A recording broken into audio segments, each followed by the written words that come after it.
তুমি বলো না। আমার হ্যাঁ, বিকালে আমাদের যে প্রশ্নটা পর্ব ছিল তার একটা পরিপূরক প্রশ্ন বাদ চলে গিয়েছিল, ওটাই এখন আর কি মানে আমরা বিশ্লেষণ করতে চাচ্ছি। বিষয়টা ছিল যে আহলে আন্দোলন গঠনের পদ্ধতিটা কি, আল্লাহ রহম করো। বিষয়ে এখন আমাদের জামাত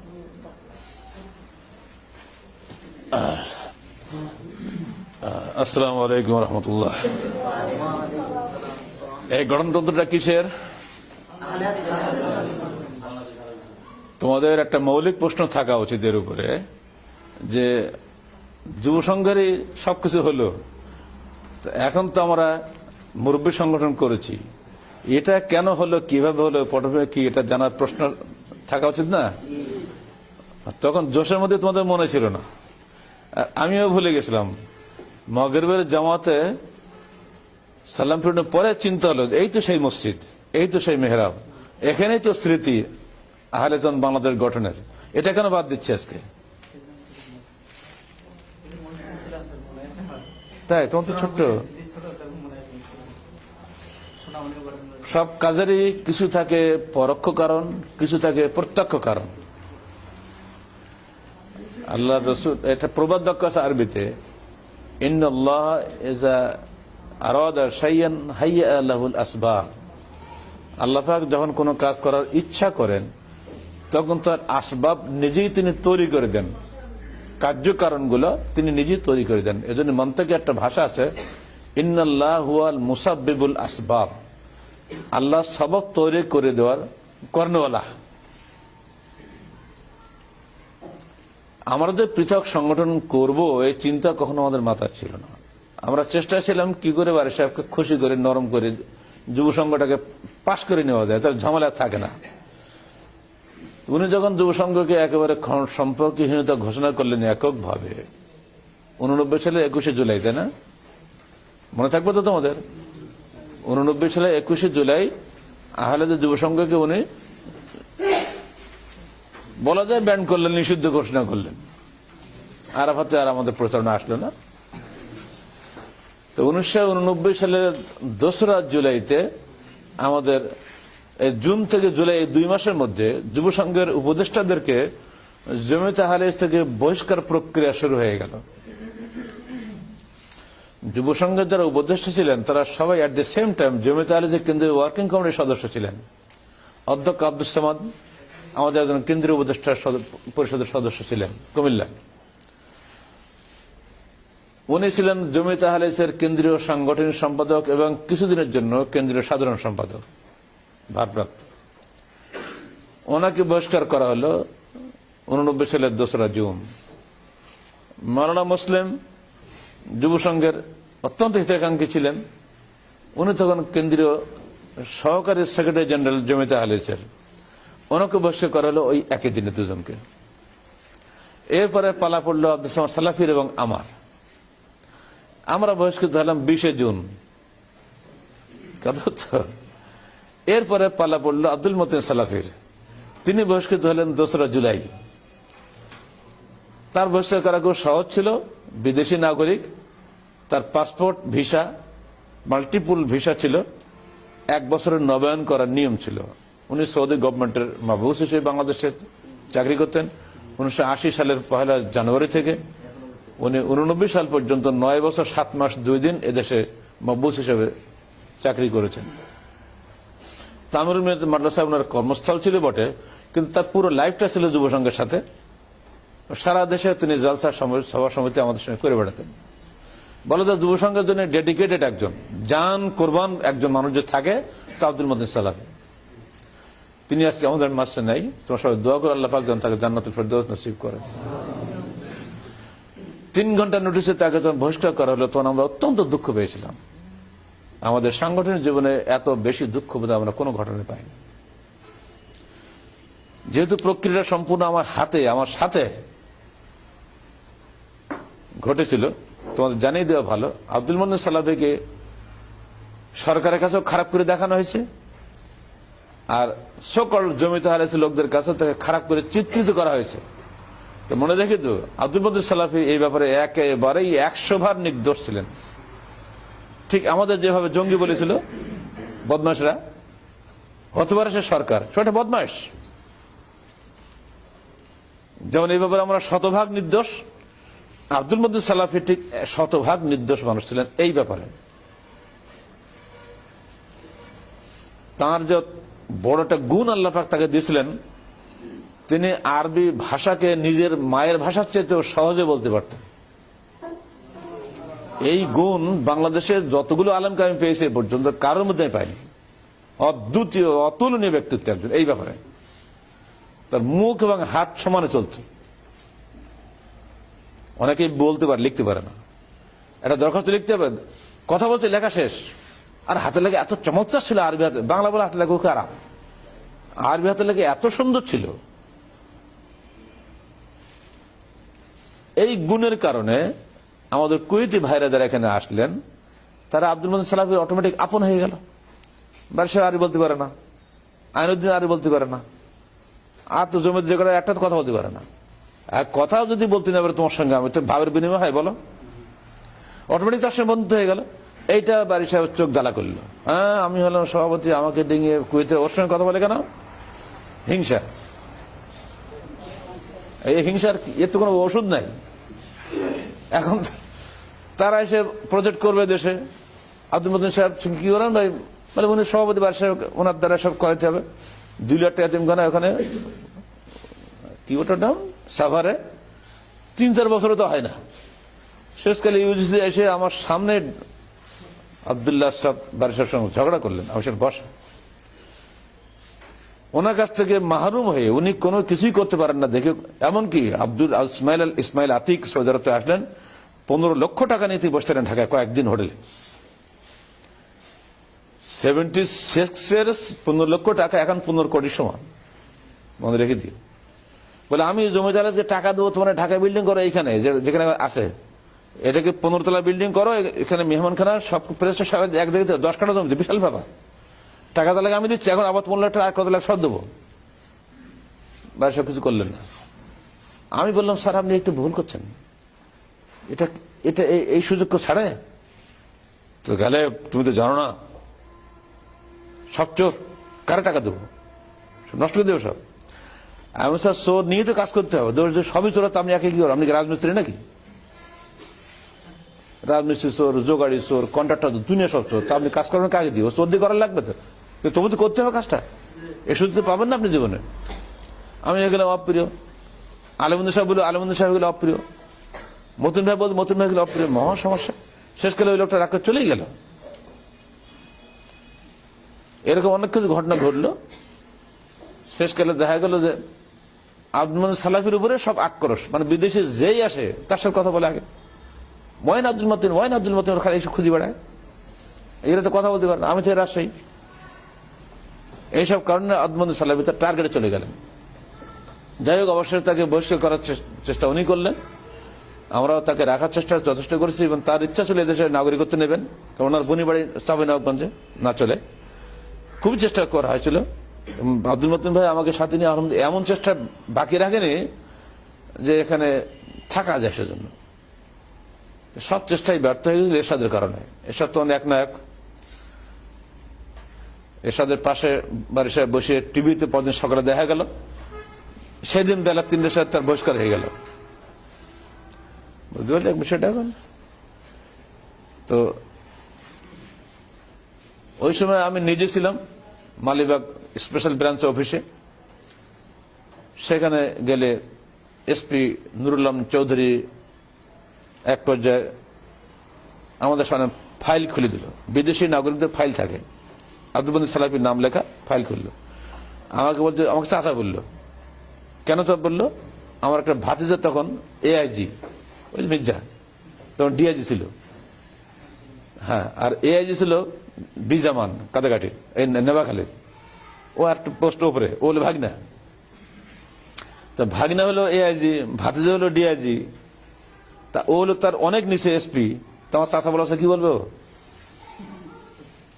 তখন ফাইল খুলবে, চাচা দেখেন আমি এই আব্দুল মতিন সালাফি ফাইলে কোথাও কোনো দাগ নেই, তার কোনো ত্রুটি নেই, কোনো রেড স্পট নাই, কিন্তু আমি কি করব? ঠিক সেই সময় ফোন আসলো ওর থেকে আবার, হ্যাঁ কেন্দ্রে বললো। উঠে একদম জড়াই ধরে মতিন ভাইয়ের গোলা জড়াই ধরে কান্তিলে বললো, এসপি একটা মানুষ সহজে কান্দে? বলতে আমি জীবনে কোনো আলেমের গায়ে হাত দেয় নাই, হুজুর একজন, আপনি আমার বদদোয়া করবেন না। তখন বুঝতে পারিনি যে বহিষ্কার আদেশ এসে গেছে, ফোনে এসে গেছে। দেখেন এই হুকুম দিল, বলে দিল 3 ঘন্টার মধ্যে আব্দুল মতিন সালামি বাংলাদেশে বহিষ্কার করতে হবে। আমার কি করে বলেন স্যার? তো 3 জনে কান্না শুরু করলাম, আমি, মাওলানা মুসলিম আর ওই এসপি নিজে। মতিন ভাই হতবাক, এ কি 3 ঘন্টার মধ্যে বের করে দিতেই হলো। ওরাই এয়ারপোর্টে টিটি কাটিয়ে আনলো, বাসায় গিয়ে কি যা নিয়ে উনি যাওয়ার সময় বলে গেল, গালেব ভাই যা আমার এখানে থাকলো স্থাবর অস্থাবর সবকিছুই যুব সঙ্গে দিয়ে গেলাম, ফ্রিজ, তারপরে স্টিলের আলমারি, মেলা কিছু। কিন্তু দুর্ভাগ্য আমরা কিছুই পাইনি।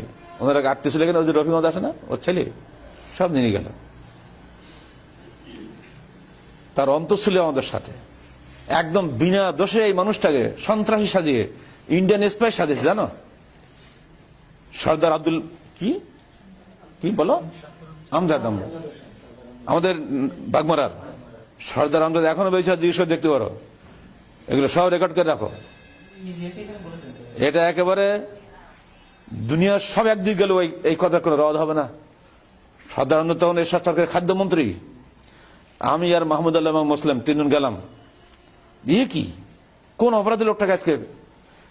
তখন আমরা যখন গেলাম, অবলোক করে রাখো। উনি তখন সংসার চলছিল, যখন উনি চলে যাবেন, পোশাক পরা হয়ে গেছে, বেরোবে, বাইরে ওই সেলুলার এসে দাঁড়িয়ে গেছে, স্লিপ গেছে আমার নাম লেখা। আমার নাম লেখা দেখে কাউকে অ্যালাউ করেননি ভিতরে যেতে, বলছে। গিয়ে দিলাম, উনি একেবারে পোশাক টোপড়ি একদম রেডি। আমরা যাওয়ার সঙ্গে সঙ্গে বলছে যে, আব্দুল বারের সঙ্গে তোমাদের কি রাগ বলো তো? না, এই কথা বলছে ওই এআইজি জামান সাহেব, যে আমাকে বলছে, মামা ডক্টর বারের সঙ্গে আপনাদের কি ব্যাপার বলেন তো? আপনারা তো না দুজন তো আমরা হারাই, তোমার ব্যাপার। আমার তখন ধারণা ছিল যে পেশাওয়ার করছে এগুলা। যেহেতু এসপি এআইজি বলতেছেন যে ডক্টর বারের সঙ্গে আপনাদের কি সমস্যা, না তো আমরা জানছি করলে শ্মশানে পেশাব করে, এরাই করবে, তো উনি কেন করবে? তো না মামা, বুঝতে পারছেন না, উনি সবকিছু করাচ্ছেন। এআইজি ডাইরেক্ট বললাম আমাকে, বলতে পারে আমার তো হতবাক ভাই, মানে বাড়ির সাহেব যে এত নিচে নামতে পারে আমাদের কল্পনার বাইরে ছিল একদম। উনি শেষ করতে এই কাজ করবেন? তাহলে মামা কি হয়েছে?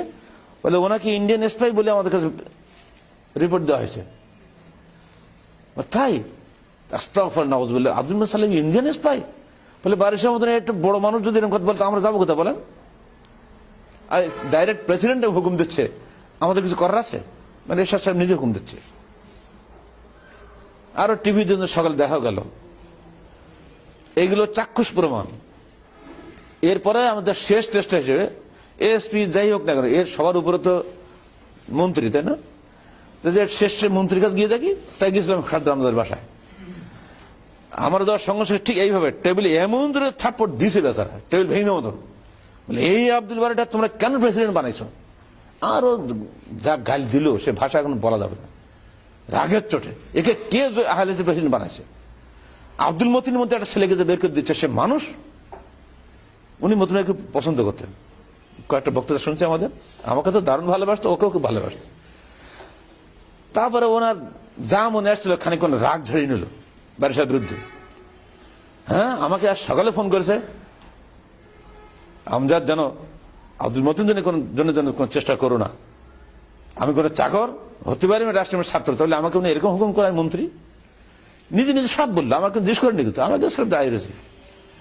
এইসব রাগ টাগ ঝেড়ে শেষে আমাকে বলছে, গালেব ভাই কি করো বলেন? এই দেখেন আমি সুপারিশ করে দিয়েছি, ভূমিমন্ত্রী তাজুল সুপারিশ করে দিয়েছে, তারপরে 3 মন্ত্রী সুপারিশ করে দিয়েছি আমরা। এরপরে প্রেসিডেন্ট শুনে, বারিশ সাহেব কথা শুনে প্রেসিডেন্ট তাকে বহিষ্কার আদেশ যদি দেয়, আমার কিছু করার আছে বলেন? এইগুলো সর্বশেষ চেষ্টা, এগুলো সব গোপনের খবর, এগুলো প্রকাশ্য করা যাবে না। আব্দুল মতিন সালাফি আজকে দুনিয়াতে বিদায় হয়ে গেছে, ডক্টর বারিও দুনিয়াতে বিদায় হয়ে গেছে। কে রেখে গেল? যে আব্দুল মতিন সালাফির মধ্যে প্রতিবাদী বাংলাদেশে থাকতো, আজকে যা আমার একার মাধ্যমে হয়েছে, সে আমার সঙ্গে থাকলে এর চেয়ে 5 গুণ বেশি হইতো বাংলাদেশে। এর পুরো প্রতিভাটা শেষকালে ব্যয় হয়েছে ইন্ডিয়াতে গিয়ে, সেখানে আলহামদুলিল্লাহ সেজা করে গেছে। ইন্ডিয়া কোনো ইসলামী নেতা এত বড় কাজ করতে পারে যা আল্লাহ পাক তার দ্বারা করেছে। ওই একই সংস্থা যারা আমাদেরকে দিচ্ছে, তারা ওদেরকেও দিচ্ছে। যারা জানে যে একসঙ্গে ছিল দুজন দুদিক চলে গেছে, ভালো হলো, দুজন কিন্তু দুই দেশ তারা কাজ করেছে, আল্লাহ তাকে ভালোর জন্যই করে। আব্দুল মতিন সালাফির কোনো দোষ ছিল না, তাকে অন্যায়ভাবে সরানো হয়েছে, এটা তোমরা জেনে রেখে দিও। তিনি আমাদের কেন্দ্রীয় উপদেষ্টা ছিলেন। সরকার যতই বলুক, সরকারের মানে বিভাগীয় লোকেরা, গোয়েন্দা বিভাগের লোকেরা যদি কোনো মিথ্যা রিপোর্ট দিয়ে থাকে, তার শাস্তি তারা পাবে ইনশাল্লাহ কিয়ামতের মাঠে। আব্দুল মতিনের সম্পর্কে সাক্ষী দিতে গেলে একমাত্র সাক্ষী আমি দিতে পারি, তার অত ক্লোজ আমার সাথে কেউ ছিল না। তার সম্পর্কে যে বেটা যে রিপোর্ট দেখলেন সব মিথ্যা রিপোর্ট হবে যদি এসব বাজে রিপোর্ট দেয়। এরপরে আব্দুল মতিন সালাফির একটা বড় দোষ ছিল এই যে তিনি যুব সংগঠনের প্রথম হুন্ডার ব্যবস্থা করেছিলেন। এটা দোষ না? সেই হুন্ডা বারি সাহেবের মাধ্যমে তারা আমাদের দিতে, মতিন ভাই বললো যে আমাদের দেন না, বারি সাহেব হাতে দেন। উনি করলো কি, যুব সংঘকে ভাঙার জন্য একটা দিল আমাদের মাসুদকে, খুলনার মাসুদ, একটা দিল ওনার ভাগিনা আছে দিনাজপুরে, তাকে দিল। এটা সব যুব সংঘ করতো। ওরা হুন্ডা পাইয়ে আমার সাথে কথাই না বলে চুপচাপ হুন্ডা চলে গেছে, সঙ্গে চলে, মানে হুন্ডা বানানো, সে যুগে হুন্ডা বানায় কি ব্যাপার, সে যুগে হুন্ডা বানায় আজকাল ট্রেন পাওয়ার মতন। এতই যে খুশি, হুন্ডা পাইছে আর খাই, কার খাইলে কিছু উল্টে ইয়ানা দেওয়া লাগে, পাশে দেওয়া লাগে, আর এই হুন্ডা পেয়ে গেলাম। পরে কুয়েতের জানলো যে সে হুন্ডা আমি পাইনি, ওরা গেল খেবি বাড়ি সাহেব। এই লোকটা তো কি বাজে লোক, দিলাম গালা সাহেবকে দেওয়ার জন্য, উনি নিজে এসব করেছে। এই একটা কারণে বাড়ি সাহেব তারা গেল খেবি। আর বাড়ি সাহেবও মতিন ভাইয়ের উপরে দোষারোপ করে নিজে আস্তে আস্তে এইভাবে বিভক্তির দিকে জামাতটাকে ঠেলে দিলেন। ডক্টর বারের নিজস্ব হিংসায় জামাত বিভক্ত হয়েছে, এর মধ্যে যুব সংঘের কোনো দোষ ছিল না। এরপরও আমি যুব সংঘের ছেলেদের দারুণ চাপ সত্ত্বেও আমি বলেন না, সংগঠন পৃথক আমি করবই না, যুব সংঘ উপদেষ্টাই জীবন কাটাবো, কিন্তু আলাদা সংগঠন করা হবে না, করলেই কিন্তু আর কখনো এক হওয়া যাবে না, এই নীতির বাস ছিলাম। এইভাবে চললো। এবার আসলে প্রত্যক্ষ কারণটা তোমাদের বলে দিই। 1994 সালের 23 সেপ্টেম্বরে যুব সংঘের কেন্দ্রীয় উপদেষ্টা ও সুধী পরিষদের এখানে সম্মেলন ছিল, এবং যত আলেম ওলামা আমাদের আছে, যারা আমাদের সমমনা, আলহামদুলিল্লাহ প্রায় 200-র উপরে আলেম সেদিন ছিলেন। মসজিদ তো ভর্তি, বাইরেও ভর্তি, মানে জায়গা হয় না। কাউন্সিলরদের সঙ্গে এত ছিল সেদিন, সে চিন্তা করা যায় না। সেদিন মূলত আমার চিন্তা ছিল সুনামনির গঠন করবো, যুব সংঘ হলো সুনামনি করবো। এখন খবর আসলো যে মাওলানা আব্দুল সোবহান সাহেব অ্যাক্সিডেন্ট হয়েছেন, ওই আমাদের ইউনিভার্সিটির একটু উপাসে, বিনোদপুরের একটু উপাসে দূরে। তারপর উনি ওই রক্তাক্ত অবস্থা চলে এলেন মিটিং এ, জামা কাপড় রক্ত মাখানো। এসে উনি মাইক নিয়ে এমন আবেগময় ভাষণ দিলেন যেন আমি এখন শুনতে পাচ্ছি তার কথা। উনিও মারা গেছেন কদিন আগে, তার কি দেখছো বোধহয় তোমরা, ওই জামাত জিন্দি বইয়ের লেখক। উনি তো ব্যাংকে চাকরি করতেন এখানে। উনি বললেন, আমরা কতদিন উপদেষ্টা থাকবো, আল্লাহ নবীর জীবন্ত সুন্নত বায়াত ইমারত, এই একটা ডক্টর বাড়ির জন্য ইমারত নেই, বায়াত নাই। আমরা এই বাতিলকে সামনে রেখে জীবন কাটাতে রাজি নই।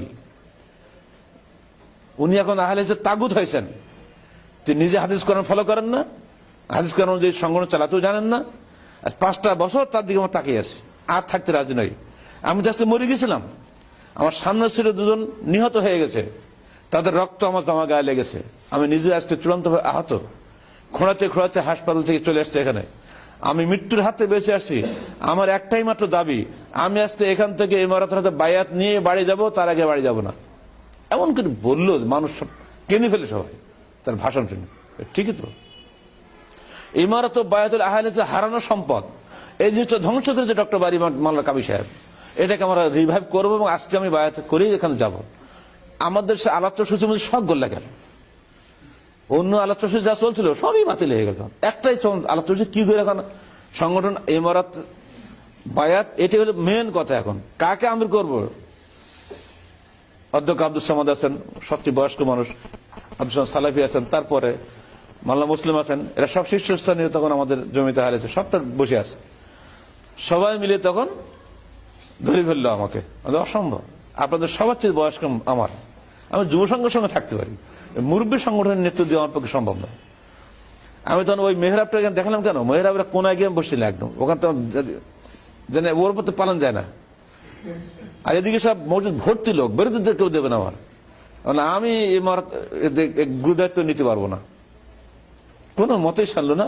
অধ্যক্ষ আব্দুল সামাদ নিজেকে বল, দেখেন আমি আপনার বড় ভাই, আমার দাবি রাখতে হবে, আপনাকে এই দায়িত্ব দিতে, এই দায়িত্ব নেওয়ার ক্ষমতা কারণ নেই। উনি মুসলিম সালাফি সাহেব একেবারে, আর আব্দুল সোহান সাহেব ওই রক্তাক্ত জামা খুলিনি, বললাম আমি জামা খুলবি না, আমি বায়াত নাগির মরবো না, আমির হাতে বায়াত করে মরবো, তাহলে আমি জান্নাত পাবো, নাহলে আমি জাহান্নামে চলে গেছি, আর মরতে মরতে বেঁচে আছি। ওই অবস্থাকে ধরে বসলো। এইভাবে কিন্তু আহলে তাওহীদ বাংলাদেশের জন্ম হয়েছে। আমার ইচ্ছা ছিল আমি আমার হায়াতে কখনই পৃথক মুরব্বী সংগঠন করব না, কারণ আমার একটা অভিজ্ঞতা আছে অন্যান্য বইপত্র পড়ে, একবার সংগঠন করলে আর কখনোই ঐক্যবদ্ধ করা সম্ভব হবে না। কথা বুঝলে? আজকে আমাদেরকে বলা হচ্ছে আমার এই সংগঠন ভেঙে দিয়েছি, এখন ভাঙলে কে তোমরা বোঝো? এখন এইভাবে আমি তো বললাম, দেখেন তাহলে নাম রাখার জন্য একটা দিন সময় আমাকে দেন, আজকে রাতটা মতো, রাত্রি সব ঘুমাতে বললাম, সবাইকে ইস্তেখারা করতে বললাম যে সোনামণি আমাদের এমন নাম রাখছে, তখন সোনামণির নাম তো ছিল না, আমাদের বাচ্চাদের সংগঠনের নাম কি হবে আর আমাদের মুরব্বীদের সংগঠনের নাম কি হবে, আপনারা আজকে রাতে সবাই আলেমরা আছেন এখানে ইস্তেখারা করেন, সকালে সিদ্ধান্ত। চলে গেলাম সবাই, বাচ্চা কিচ্ছু হলো না। সোহান সাহেব কিন্তু এই অবস্থায় আছে, একেবারে কাপড়ই খুলবো না আমি, নাছড় বন্ধ, আমি তো মরে গেলাম। ফজরের পরে আসলাম, আমি ওই রাতে ঘুমাইতে পারিনি, খালি আমি বারান্দায় থাকতাম হড়গ্রামে, খালি হেঁটেছি কি করো, হঠাৎ করে কোন এক ফাঁকে মনে আসলো হাজার ওই দূরে আয়াত মনে আসি গেল, না সোনা আর মনি কিয়ামতের দিন আল্লাহ পাক আমাদেরকে যারা নেককার মানুষ হবে, আমানু আমলু সালাত যারা হবে, তাদের শ্রেণীর স্বর্ণ কঙ্কন পরাবেন, মনি কাঞ্চন দিয়ে আপ্যায়ন করবেন। না এইটি তো সুন্দর নাম দেখছি, সোনা মনি, মনে খালি ধাক্কা দিল। ফজর পরে এসে বললাম, সঙ্গে সঙ্গে পাস। আরে এত সুন্দর নাম করতে গেল, সূরা হাজর 22-এর মতো এসে বলে দিলেন সঙ্গে সঙ্গে। মুরব্বী সংঘের নাম কি হবে দেখেন, জমিয়ত জামাতের সবগুলো রিজিড, এটা স্ট্যাগনেটেড একটা নাম, দল হবে না, যারা চলবে চলন্ত একটা কাফেলা তৈরি হবে, আন্দোলন নাম হবে। যারা আন্দোলন নাই বসে থাক বাড়ি, ওর আমার দরকার নেই। আমরা ভোটার সৃষ্টি করার জন্য সংগঠন করব না। সংগঠন মানেই একটা বিভক্তির একটা এসব চলবে না। আহলে হাদিস আন্দোলন যারা করবে তারাই আমাদের সঙ্গে থাকবে, এই মরা লাশ দিয়ে সংগঠন চলা যাবে না। এই আন্দোলন বলা মুখ দিয়ে বের করার সঙ্গে সঙ্গে পুরা মসজিদ শুনে এক এই নামে দিতে হবে, কোনো কথা শোনা হবে না। দুটি নামই হয়ে গেলে বৈপ্লবিক নাম, দুটো নামই হলে ইস্তেখারা ভিত্তিতে হয়েছে, কিন্তু দুটো নামই হয়েছে ওই রাত্রির তামাম রাত আলেমদের ইবাদতের ফসল বলতে পারে দুটি নাম। মানে এই নাম পৃথিবীতে কোন সংগঠন নাই, আন্দোলন কোন নাম হয় নাকি? আন্দোলন কোন নামই হয় না, কিন্তু আন্দোলন দিয়ে যে একটা সংগঠন হতে পারে এই প্রথম আমাদের বাংলাদেশে সৃষ্টি হয়েছে। এমনকি জমিয়ত নামটা কিন্তু আমরা দেয়নি, পরে দেখুন বিদেশিরা জমিয়ত ছাড়া বোঝে না, আরবি করার সময় জমিয়ত দিতেছি, মূলত নামটা তাহরিক আহলে হাদিস। কথা বুঝছো? এখন এই ইতিহাসগুলো তোমরা জেনে রেখে দাও, আমরা আন্তরিকভাবে কখনো চাইনি, এরপর এখনো চাই না। যদি জমিয়ত আহলে হাদিস আলহামদুলিল্লাহ সহিহ হাদিস অনুযায়ী কাজ করার জন্য ইচ্ছুক হয়, তাদের সঙ্গে আমাদের মহব্বত অটোমেটিক হয়ে যাবে, তখন আবার প্ল্যাটফর্ম একটা হয়ে যাবে, দূরে থাকবে না। কিন্তু এটা খুবই অসম্ভব হয়ে যাচ্ছে এই কারণে যারা নেতৃত্বে আছেন সেখানে তাদের মধ্যে ইমানদারি এবং তাকওয়াশীলতার চাইতে অহংকার এবং হঠকারিতা বেশি, আর যে জন্য এগুলো হয় না। তো ঠিক আছে, তোমরা এই পরিপূরক প্রশ্নটা মনে রাখবা এবং এই ঘটনাগুলি খেয়াল রাখবা। এমনকি আব্দুল সোহান সাহেব কদিন আগে মারা গেছেন, আব্দুল মতিন সালাফি মারা গেল প্রায় 1 বছর হলো, গত 16 জানুয়ারি মারা গেছেন, তাই না? ডক্টর বাড়িও চলে গেছেন। এবার তোমাদের এই সঙ্গে একটা শব্দ জেনে রেখে দাও, এই মুরব্বী আব্দুল বারী সাহেবের মৃত্যুর আগ পর্যন্ত আমি চেষ্টা করেছি। কিভাবে? নিজে গেলাম তার কাছে, উনি রোগশয্যায়, তখন ওনার বাসায় গিয়ে ধারণা ছিল আমি ওনার বেডে বসে ওনাকে হাত ধরে কেন্দ্রে বলবো আর মৃত্যুর আগে অন্তত জামাতটা এক করে দিয়ে। একটা উদ্যোগ নিলাম আবুধার বর্ধমানের কাছে গিয়ে, উনি তখন বংশাল মসজিদে উনি খতিব, আমরা সবাই গেলাম ট্রাস্টে, যত সঙ্গে আব্দুল সামাদ কুমিল্লাও ছিলেন, মুসলিমও ছিলেন, আমরা সব গেলাম, ঢাকার আব্দুল সামাদ সব ছিল। দেখলাম বর্ধমান সাহেব আপনি তো যুব সংঘের বিরুদ্ধে অত লেখালেখি করলেন, আরাফাতে এত লেখার পরেও কিন্তু আমরা আপনার কাছে এসেছি, দেখেন আপনি আমাকে লজ্জা দিবেন না, মানে উনি গঞ্জে পস্তাইছে আর কি। ওনাকে নিয়ে যাওয়ার পিছনে মূল ভূমিকা ছিল আমার এবং আব্দুল মতিন সালামের। সব উনি ভুলে গেলেন, যাওয়ার পরে সব ভুলে গেলেন, একবার উল্টা যুব সংঘের বিরুদ্ধে যা ইচ্ছা তাই লেখা শুরু করলেন। তারপরও কোন রকম রাগ দেশ নারিক গেলাম। দেখেন আপনি বর্ষিয়ান আলেম, মুরব্বী মানুষ, বক্তা মানুষ, বাড়ি সাহেবকে বলেন একবার শেষবারের মতো যেন জামাতটা বিভক্ত না হয়। এবার শুনে যাও তোমরা আবুতার বর্ধমানের জীবনের শেষ অভিজ্ঞতা লব্ধ নসিহত আমাদের উদ্দেশ্যে। এখানে না, ওইখানে, এখানে পরে ঘটনাটা, এগুলি বলতে অনেক সময় লেগে যাবে। আমি শেষটা খালি বলি, বংশাল মসজিদে উনি অনেক কষ্ট উঠে বসলেন, বসে আমাদেরকে সবাইকে উদ্দেশ্য করে বললেন, ভাই গালেব ভাই, আব্দুল বারের সঙ্গে ঐক্যবদ্ধ হওয়ার চিন্তা মাথায় আনবেন না। আপনারা পৃথক হয়ে যুব সংঘের মাধ্যমে যত অগ্রগতি লাভ করেছেন মাত্র কয়েক বছরের মধ্যে, আব্দুল বারের সঙ্গে যদি 50 বছর থাকেন তো এত অগ্রগতি হবে না। কারণ এই লোকটা আহলে আন্দোলন বোঝে না, করতেও দেয় না, নিজেও করে না। এর আন্দারে যতগুলো প্রতিভা ছিল সব প্রতিভা ধ্বংস হয়ে গেছে। ডক্টর রহমানি কিছু করতে পারেনি, ইবনে ফজল কিছু করতে পারেনি, সবাইকে মেরে দিয়েছে ও। আপনাকে দাবানোর চেষ্টা কম করেনি, কিন্তু আপনাকে পারতেছে না। আপনি পৃথক থাকেন, এর দ্বারা আমরা চাই আহলে যে উন্নতি চাই, সেই উন্নতি আপনাদের মাধ্যমে হচ্ছে, এটা চলুক, আপনি এক হওয়ার চিন্তা করবেন না। এটা হলো কার কথা? আবু তাহের বর্ধমান। অথচ এনেই যুব সংঘের বিরুদ্ধে আরাফাত ভর্তি করে দিচ্ছে লিখে লিখি, অভিজ্ঞতার আলোকে। শেষে দিই সব বলে গেলেন। এটা হলো আবু তাহের বর্ধমানের বক্তব্য। তারপরে আমি চিন্তা করলাম কি করা যায়, এরপরে কি হবে না? এরপরও আশা ছাড়ি নাই। শুনলাম বাড়ির সাহেব খুব অসুস্থ, ক্যান্সার হয়েছে, উনি বাঁচবেন না, ইত্যাদি অনেক কিছু শোনা গেল। সে ভাবলাম আমার তো দেখা করতে দিবে না, তো রিস্ক নিয়ে দেখি। গেলাম ঢাকায়, গিয়ে কথা তো অনেকদিন ধরে বলা নেই, তবুও চেষ্টা করলাম। ওই কি ওটা না জমিতে কি সম্বন্ধে কি রফিকের কাছে লোক পাঠালাম যে গালেব ভাই আসতে চান বাড়ির সাহেবের সঙ্গে শেষ দেখা করার জন্য। তো রফিক ওনার ছেলেদের সঙ্গে যোগাযোগ করলো, তারা অ্যালাউ করলো না। রফিক বললো যে না, এটা সম্ভব না, উনি সাক্ষাৎ দিবেন না। ব্যর্থ হয়ে গেলাম। শেষে আমি কি বুদ্ধি করে, আর দেখ ওনার রুমে ফ্যাক্স মেশিনটা আছে কিনা। শুনলাম হ্যাঁ, ফ্যাক্স মেশিন ওনার রুমে আছে।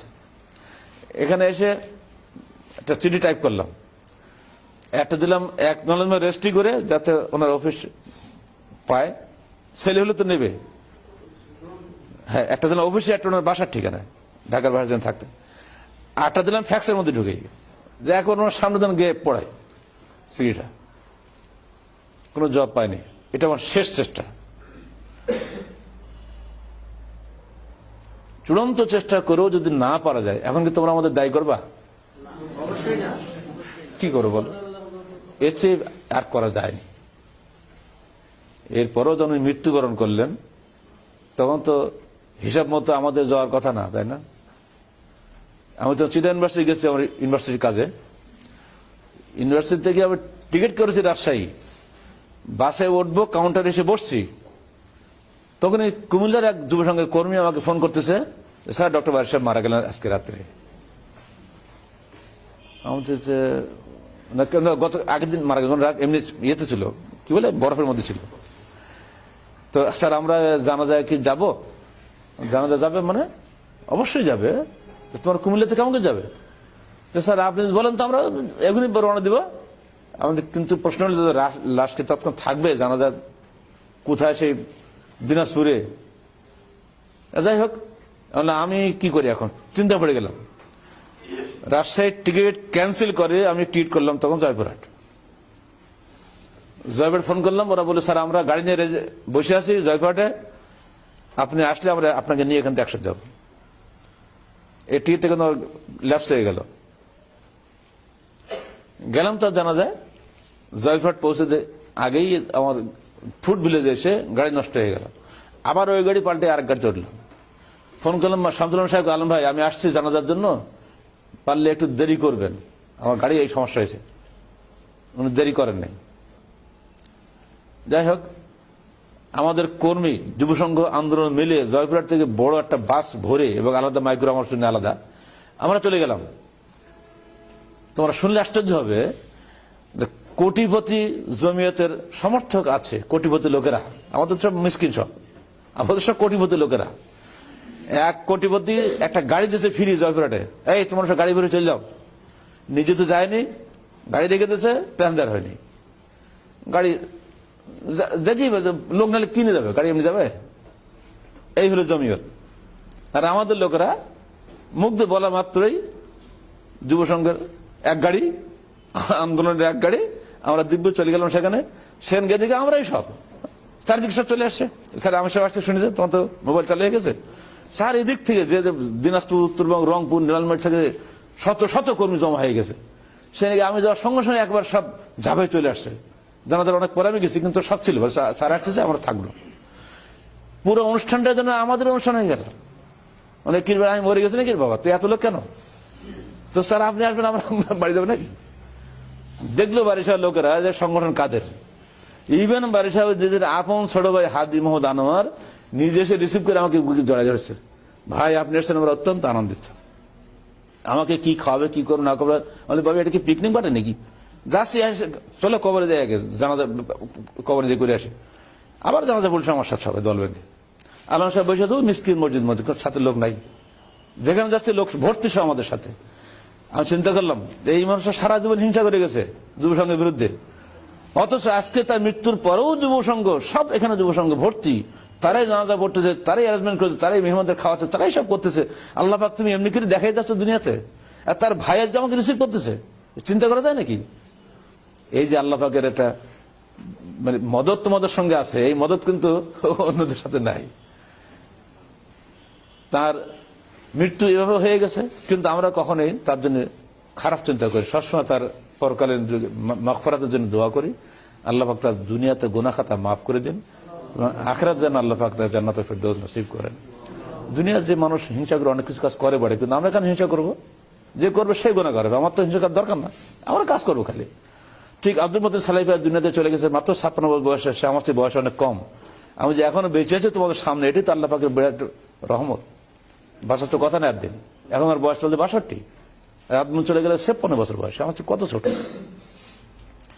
তো আমরা তো চলে যেতে পারতাম, তো তারা তাদের জীবনের আমল নিয়ে চলে গেছে, আমরা আমাদের আমলের মধ্যে এখনো আছি। দোয়া করে যেন শেষ আমলটা খারাপ না হয়ে যায়, কারণ যার শেষ আমলটা ভালো সেটাই কিন্তু ভালো, তাই না?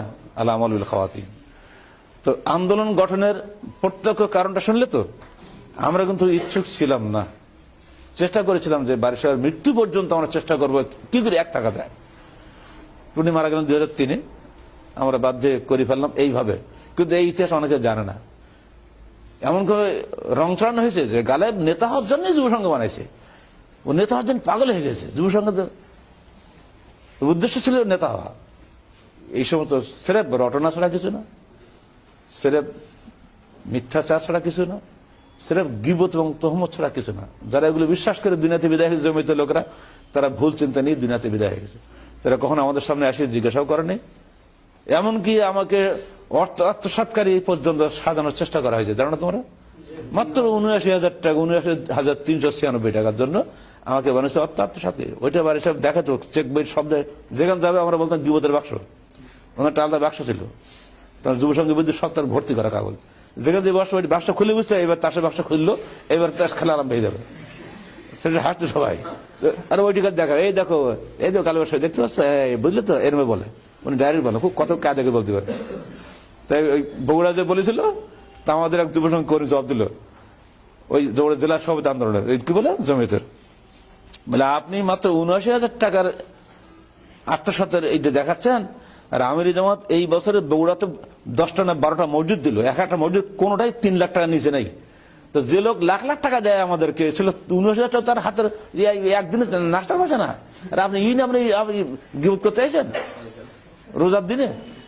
কথা বলেন। শেষকালে ফতোয়া দিল কি, গালেব ইহুদির টাকা মসজিদ করে বাদশাহ নিজে, আপনারা আপনাদের বাপদাদাদের নেকি কি নষ্ট করবেন? তারা যে কাঠের বেড়া দিয়ে মসজিদ করে গেলে ওটি অনেক ভালো, ইহুদির টাকাতে আরসিসি মসজিদ চাইছে, কারণ এহেত্রাস কোনো মসজিদ দিত না, ইহুদি হয়ে গেল। শেষে এহেত্রাস ইঙ্গিত দিলাম কি করবো, 2টা দেবো, দেন না 2টা, এই দিল, আবার এহেত্রাস ভালো হয়ে গেল, এখন লাইন দিয়ে খালি এহেত্রাস গেছে।